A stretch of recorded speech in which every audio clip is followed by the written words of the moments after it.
Topik kali ini kita akan membahas 4 topik. Yang pertama adalah pajak objektif versus subjektif. Yang kedua adalah teori desentralisasi pajak. Yang ketiga, cara pemungutan pajak daerah dan restribusi daerah. Yang keempat, subjek dan objek bea materai serta cara perhitungan dan pemungutan bea materai.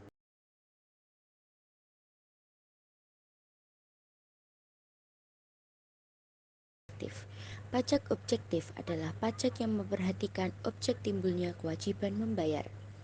Pajak ini dicari dulu objek yang menyebabkan pajak tersebut, lalu dicari subjeknya. Maka dari itu, pajak ini merupakan pajak yang hanya memperhatikan kondisi objeknya. Seperti pajak motor, objeknya adalah motor dan subjeknya adalah orang yang membeli motor tersebut. Yang kedua adalah pajak subjektif. Pajak subjektif adalah pajak yang memperhatikan keadaan wajib pajak atau yang disebut gaya pikul. Gaya pikul ini sendiri memiliki dua unsur, yaitu subjektif dan objektif. Subjektif menganut prinsip semakin besar gaya pikulnya, semakin kecil kemampuan membayar pajak. Misalnya adalah jumlah keluarga. Berarti pajak ini bisa dilihat dari jumlah keluarga yang dimiliki oleh seorang tersebut. Yang kedua adalah unsur objektif. Unsur objektif ini melihat pendapatan, kekayaan, dan belanja pengeluaran dari seseorang.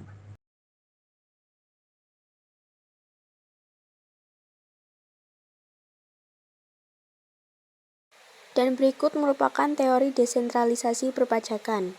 Definisi desentralisasi sendiri menurut Undang-Undang Nomor 32 Tahun 2004 tentang Pemerintah Daerah Pasal 1 Ayat 7 dan Undang-Undang Nomor 33 tentang Perimbangan Keuangan antara Pusat dan Pemerintahan Daerah Pasal 1 Ayat 8. Desentralisasi merupakan penyerahan wewenang pemerintah oleh pemerintah kepada daerah otonomi untuk mengatur dan mengurus urusan pemerintahan dalam sistem NKRI.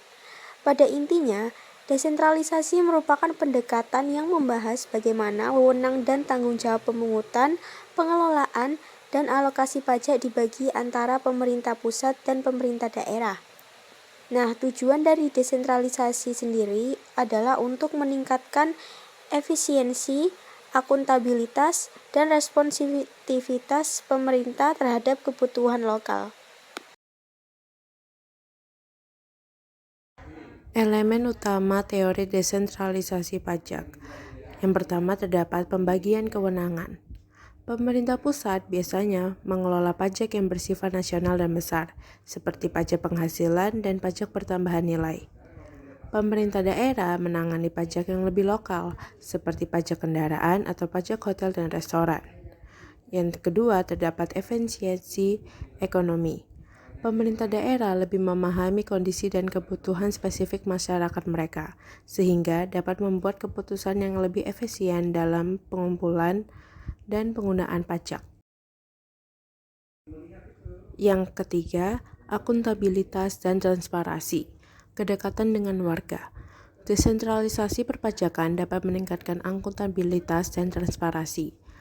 Keempat, keseimbangan fiskal. Untuk mengatasi kesetimbangan ini, pemerintah pusat seringkali memberikan subsidi atau transfer fiskal kepada daerah-daerah yang kurang mampu. Tujuannya adalah memastikan bahwa semua daerah, terlepas dari kemampuan fiskalnya, dapat menyediakan layanan publik yang memadai. Yang kelima, otonomi daerah. Memberikan otonomi lebih besar kepada pemerintah daerah untuk menentukan kebijakan pajak mereka sendiri dalam batasan yang ditetapkan oleh undang-undang nasional. Ini memungkinkan daerah untuk merancang dan melaksanakan kebijakan perpajakan yang sesuai. Berikut merupakan sistem pemungutan pajak yang berlaku di Indonesia beserta implementasinya. Yang pertama yaitu Self-Assessment System. Merupakan sistem pemungutan pajak yang membebankan penentuan besaran pajak yang perlu dibayarkan oleh wajib pajak. Sistem ini memberikan kepercayaan kepada wajib pajak untuk menghitung, membayar, serta melaporkan besaran pajaknya ke Kantor Pelayanan Pajak atau KPP melalui sistem administrasi online yang telah dibuat oleh pemerintah. Contoh jenis pajak yang menggunakan Self-Assessment System adalah pajak pertambahan nilai atau PPN dan pajak penghasilan atau PPH. Sistem ini mulai berlaku di Indonesia setelah masa reformasi pajak pada tahun 1983 hingga pada saat ini. Yang kedua yaitu Official Assessment System, merupakan sistem pemungutan pajak yang memberikan wewenang penentuan besarnya pajak terutang pada fiskus atau aparat perpajakan sebagai pemungut pajak. Wajib pajak bersifat pasif dan pajak terutang baru ada setelah fiskus atau aparat mengeluarkan surat ketetapan pajak. Di Indonesia sendiri, sistem pemungutan pajak ini diterapkan dalam pelunasan pajak bumi bangunan atau PBB, serta jenis pajak daerah lainnya. Dalam pembayaran PBB misalnya, KPP adalah pihak yang mengeluarkan surat ketetapan pajak berisi besaran PBB terutang. Jadi, wajib pajak tidak perlu menghitung pajak terutang, melainkan membayar PBB berdasarkan surat pembayaran pajak terutang atau SPPT yang dikeluarkan oleh KPP tempat objek pajak terdaftar.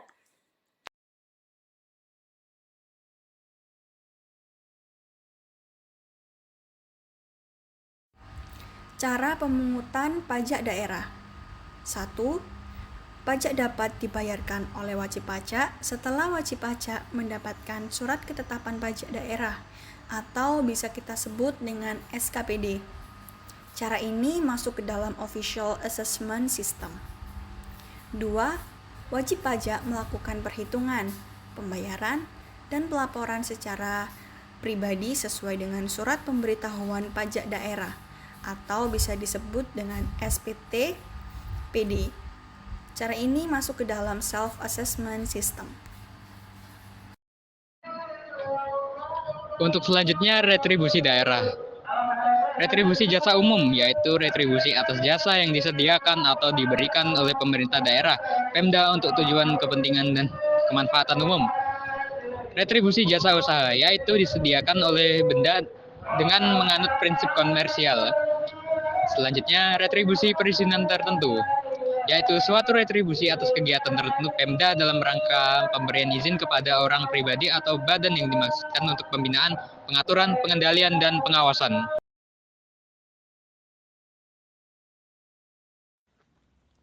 Subjek dan objek bea materai.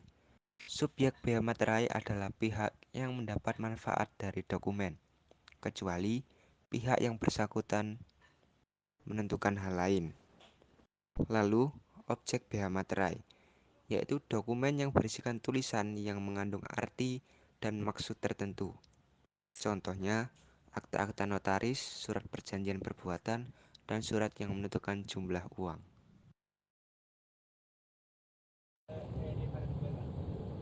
Cara penetapan pemungut bea materai diatur dalam Peraturan Menteri Keuangan Nomor 151/2021 juga menjelaskan tata cara penerapan pemungut bea materai sebagai berikut. 1. Direktur Jenderal Pajak atau pejabat yang ditunjuk menetapkan wajib pajak sebagai pemungut bea materai dengan menerbitkan surat penetapan sebagai pemungut bea materai. 2. Penetapan sebagai pemungut bea materai mulai berlaku terhitung sejak awal bulan berikutnya setelah tanggal surat penetapan. 3. Wajib pajak yang memenuhi kriteria sebagai pemungut bea materai tetapi belum ditetapkan sebagai pemungut bea materai dapat menyampaikan surat pemberitahuan untuk ditetapkan sebagai pemungut bea materai. 4. Surat pemberitahuan dapat disampaikan melalui alamat surat elektronik, aplikasi, atau sistem yang disediakan oleh Direktorat Jenderal Pajak atau DJP. 5. Surat pemberitahuan tersebut dapat menjadi pertimbangan bagi Dirjen Pajak atau pejabat yang ditunjuk untuk memantapkan wajib pajak sebagai pemungut bea materai. Lalu, berikut contoh soal terkait bea materai. Tertera pada soal bahwa ada 100 dokumen yang lupa dimateraikan. Nah, maka setiap dokumennya akan terutang sebanyak 10.000. Karena menurut peraturan yang baru, setiap dokumen yang memiliki nilai di atas 5 juta, maka akan diberi materai 10.000. Lalu, jumlah dokumen tadi dikalikan dengan bea materai yang terutang, maka 100 dokumen dikali 10.000, yang hasilnya sama dengan 1 juta. Dan akibat dari lupa memateraikan, maka akan dikenakan sanksi juga, sanksi administrasi sebesar 100%, yang juga bernilai 1 juta. Maka jumlah bea materai yang harus dibayar yaitu jumlah bea materai terutang ditambah sanksi sama dengan 1 juta ditambah 1 juta, hasilnya 2 juta.